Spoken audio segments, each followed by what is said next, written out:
पंजाब में BJP high command की बड़ी बेचैनी। पंजाब लोकसभा चुनाव में मिलकर ताल ठोक सकती है आम आदमी पार्टी और कांग्रेस। कांग्रेस हाईकमान के फैसले के बाद दोनों गुटों में आई नरमी। आम आदमी पार्टी और कांग्रेस को लेकर बीजेपी ने कसा दिखावे का तंज। केंद्र की सत्ता पर बरकरार बीजेपी को हराने के लिए अब छोटे दलों ने आपसी तकरार को समाप्त करने की रणनीति बना ली है। इसी के तहत आम आदमी पार्टी और कांग्रेस पंजाब में साथ आती हुई दिखाई दे रही है। आगामी लोकसभा चुनाव की नजदीकियों के बीच में पंजाब में आम आदमी पार्टी और कांग्रेस के मिलाव से बीजेपी हाईकमान चिंता में दिखाई दे रहा है, क्योंकि बीजेपी हाईकमान को भी इस बात का एहसास है कि यदि दोनों दल साथ आते हैं तो इससे बीजेपी को बड़ा नुकसान उठाना पड़ सकता है।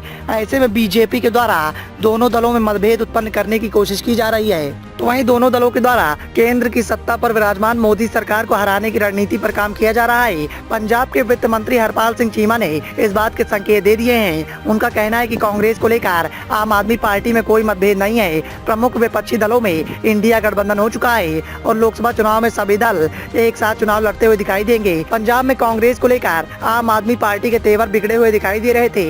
बार बार हाईकमान के गठजोड़ करने की मांग का जिक्र करते हुए चीमा ने ये बात कही। उन्होंने कहा कि इंडिया गठबंधन राष्ट्रीय स्तर पर एक बड़े मकसद से किया गया है और इसी के लिए परस्पर छोटे मनमुटाव दूर कर लिए गए हैं। हालांकि पंजाब कांग्रेस के प्रधान अमरिंदर सिंह राजा इस मामले में अभी भी चुप्पी साधे हुए हैं। हालांकि कांग्रेस हाईकमान के द्वारा राष्ट्रीय स्तर पर लिए गए फैसले के बाद पंजाब के कांग्रेस नेताओं में आम आदमी पार्टी के प्रति नरमी दिखाई दे रही है और राज्य सरकार के खिलाफ अब तल्ख बयान भी सामने नहीं आ रहे हैं। जिसके बाद ये तो तय हो गया है कि दिल्ली में हुई बैठक और लगातार विपक्षी दलों की बैठक के मुखिया बनी, जिसके बाद एक बात तो तय हो गई है कि केंद्र की सत्ता पर बैठी मोदी सरकार को हराने के लिए अरविंद केजरीवाल और राहुल गांधी एक साथ दिखाई दे सकते हैं।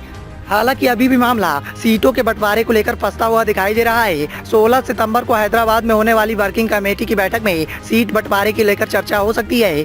पंजाब से कांग्रेस वर्किंग कमेटी की बैठक में कांग्रेस वर्किंग कमेटी के सदस्य और पूर्व मुख्यमंत्री चरणजीत सिंह चन्नी, स्थायी आमंत्रित सदस्य मनीष तिवारी, सुखविंदर सिंह रंधावा के अतिरिक्त अंबिका सोनी शामिल होंगे। इस बैठक में आम आदमी पार्टी के साथ सीटों के बंटवारे को लेकर चर्चा हो सकती है और 16 सितंबर को होने वाली बैठक में सीटों के बंटवारे की स्थिति काफी हद तक स्पष्ट हो जाएगी। सीटों के बंटवारे को लेकर यदि दोनों दलों के बीच में परस्परता समान रहती है तो इससे बीजेपी हाईकमान की बेचैनी और भी बढ़ सकती है, क्योंकि बीजेपी हाईकमान को भी इस बात का एहसास है कि यदि दोनों दल साथ में चुनाव लड़ते हैं तो इसका सीधा सीधा नुकसान बीजेपी हाईकमान को उठाना पड़ सकता है, क्योंकि दोनों दलों का जनाधार पंजाब में काफी बेहतर है और ऐसे में पंजाब बीजेपी को अच्छी खासी मशक्कत करनी पड़ सकती है। अब देखना यह है कि सीटों के बंटवारे को लेकर पंजाब कांग्रेस और पंजाब आम आदमी पार्टी में परस्परता बन पाएगी या फिर बीजेपी हाईकमान अपनी रणनीति में कामयाब होकर आम आदमी पार्टी और कांग्रेस के बीच में मतभेद उत्पन्न कर देगा।